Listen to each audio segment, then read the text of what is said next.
Bonjour, ici Christine Berthaud-Remilleux, orthophoniste, coach et hypnothérapeute.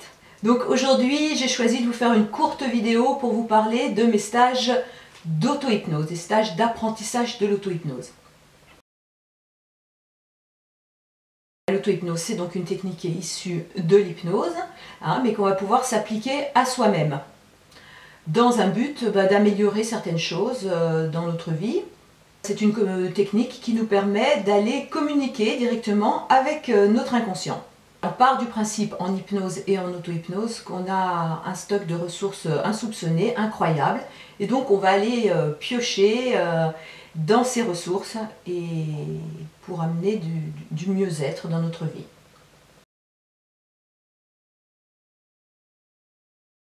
Le stage, eh bien, je l'ouvre dès que j'ai 4 personnes qui sont intéressées. On décide ensemble des horaires et des jours. Il nous faut donc 3 séances de 2 heures, 2 heures et demie. Donc en petits groupes. Ça peut être donc soit en soirée, soit pendant les week-ends, à négocier entre les participants. Donc pendant le stage, la première séance, je vais vous donner quand même pas mal d'éléments théoriques sur ce que c'est que l'hypnose et comment fonctionne l'auto-hypnose. Voilà, et puis ensuite, c'est principalement de la pratique. On passe en revue plein de sujets.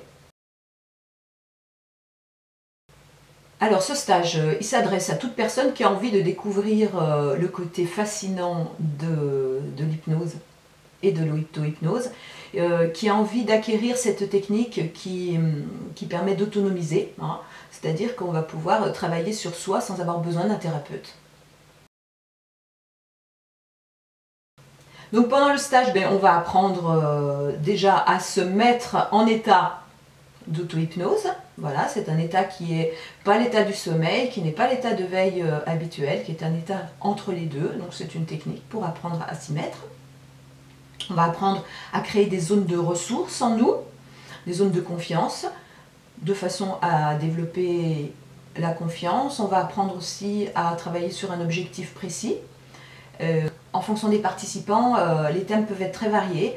On peut travailler aussi sur la qualité du sommeil, sur le poids, sur la gestion de la douleur, sur la gestion des émotions, le stress, les anxiétés, sur les phobies, les peurs.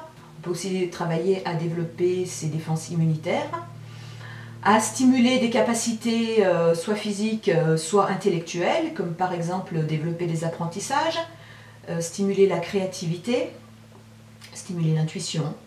Voilà, tout un tas de sujets très variés. Donc si vous avez envie de découvrir plus cette technique, ou tout simplement de me poser des questions, eh bien je vous laisse me contacter. À bientôt.